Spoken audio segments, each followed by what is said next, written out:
Tuhan sertamu dan sertamu juga. Inilah Injil Tuhan kita Yesus Kristus menurut Yohanes. Dimuliakanlah Tuhan. Setelah Yesus yang bangkit berkata kepada Petrus, "Ikutlah aku." Petrus berpaling dan melihat bahwa murid yang dikasihi Yesus sedang mengikuti mereka, yaitu murid yang pada waktu mereka sedang makan bersama duduk dekat Yesus.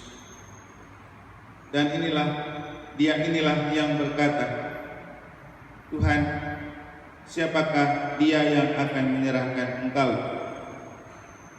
Ketika Petrus melihat murid itu, dia berkata kepada Yesus, "Tuhan, apakah yang akan terjadi dengan dia ini?"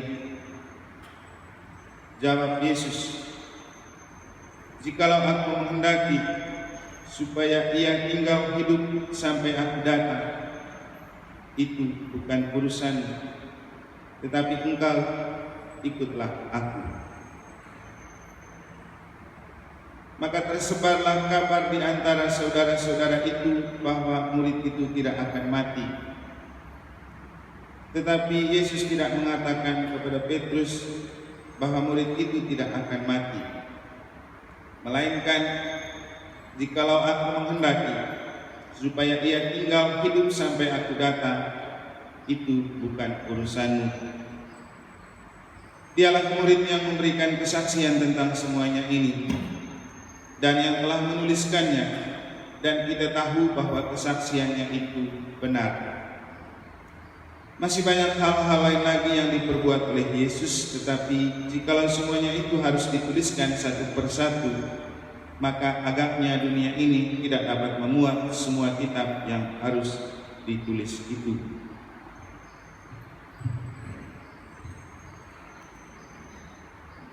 Demikianlah Injil Tuhan. Terpujilah Kristus.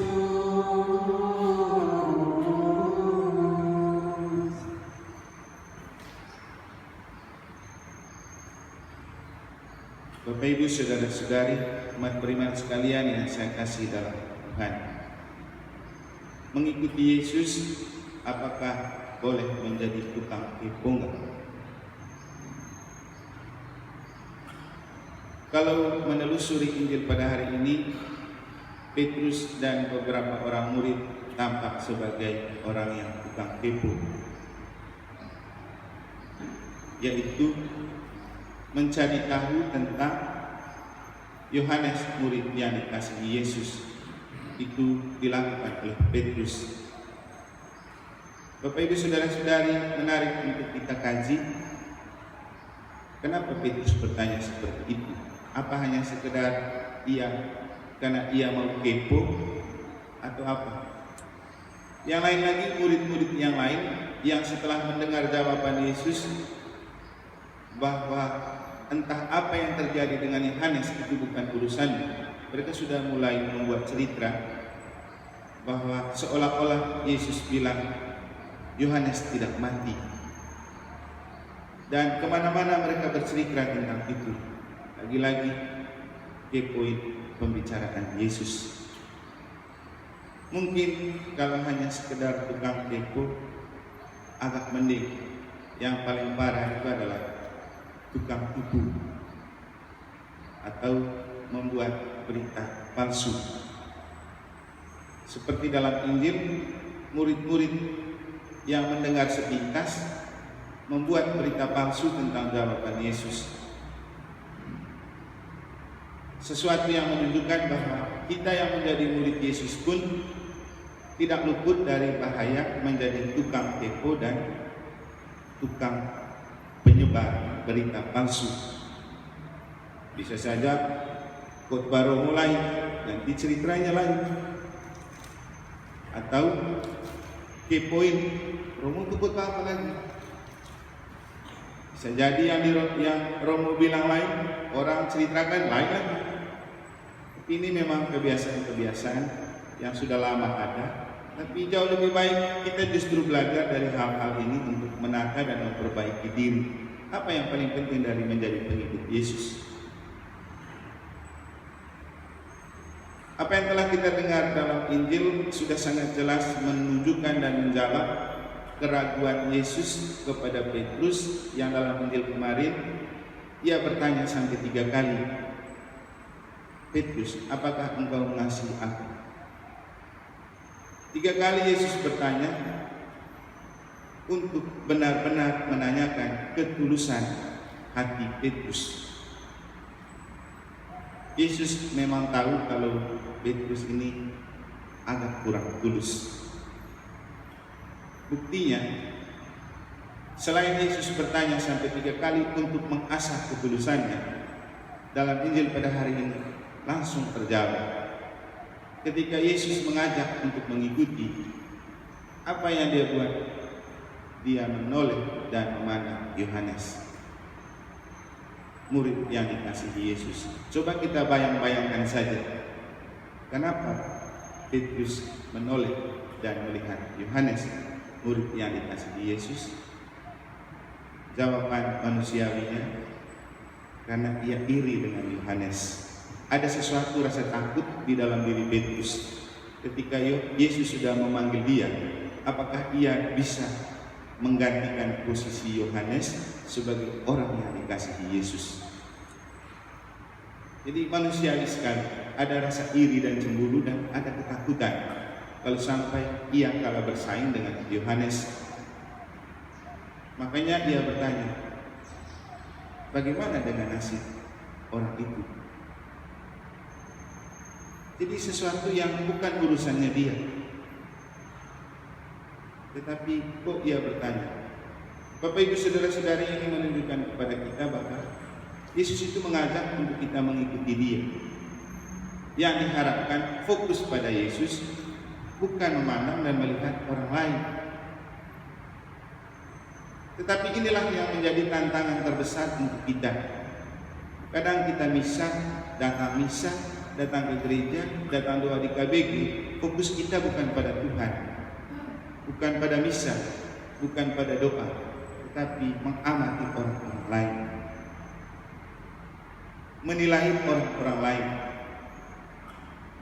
menilai petugas-petugas. Bukan untuk itu urusan Tuhan. Yang paling penting kita fokus mengarahkan hati kepada Tuhan. Nah, dalam hal ini pernah saya ingat satu kali waktu Romo Yomi Bibi bisa di sini, dia berkhotbah tentang kita itu ikut Tuhan itu lurus, fokus pada Dia, bukan pada hal-hal lain. Nah, ini menjadi tantangan terbesar untuk kita dalam hidup beriman dan bergereja. Makanya Yesus itu selalu bertanya, apa sih yang kamu cari dari mengikuti aku? Juga kita perlu selalu bertanya, apa sih yang saya cari dari ikut di gereja? Cari Tuhan atau cari hal? Atau cari masalah? Kalau cari hal atau cari masalah, dunianya bukan di gereja, dunianya di dunia luar. Silakan Anda berpolitik, silakan Anda menciptakan banyak persoalan. Mungkin juga bisa jadi provokator, tapi jangan di gereja. Biar kita fokus cari Tuhan, biar kita fokus ikut Tuhan. Memang bahwa nobody is perfect, tidak ada orang yang sempurna juga dalam hidup beriman dan bergereja. Tapi setidak-tidaknya kita jangan terlena dan terbuai dengan gaya yang mungkin membuat kita mengalihkan fokus pada Tuhan dan mengalihkannya kepada sesama hanya karena kita punya rasa iri dan cemburu, seperti yang muncul dalam diri Petrus kepada Yohanes, murid yang dikasihi Yesus. Akhirnya Bapak Ibu saudara-saudari, Yesus meluruskan Petrus. Yesus mengalihkan pikiran dan pandangan Petrus bukan pada Yohanes, tapi pada dirinya. Dan memang Yesus selalu mengalihkan pandangan kita dari hal-hal lain, dari orang-orang yang mungkin mengganjal, kepada Tuhan. Dan memang bukan tidak mungkin seperti hal yang mengganjal Petrus, kita pun sering diganjal oleh orang-orang, hal-hal yang membuat kita lupa fokus kepada Tuhan. Sering terjadi bahwa kita bisa tidak ikut misa, bisa tidak ikut doa, misalnya tidak enak dengan romonya lalu tidak ikut misa, tidak enak dengan ketua atau pengurus KBG dan pengurus lingkungan, tidak ikut doa. Hidup beriman bukan soal Anda rasa enak atau tidak enak, suka atau tidak suka dengan orang-orang. Yang paling penting Anda harus tetap suka kepada Tuhan, karena kita tidak akan pernah bisa memandang dan melihat wajah Tuhan kalau tidak punya hati yang tulus untuk mengikuti dan bertemu Tuhan. Itulah yang disampaikan dalam referen Mazmur. Orang yang tulus hatinya akan selalu melihat dan memandang wajah Tuhan. Kalau kita belum pernah memandang dan melihat wajah Tuhan, berarti hati kita belum tulus untuk menjadi pengikut Yesus dan pengikut Tuhan. Semoga Tuhan memberkati.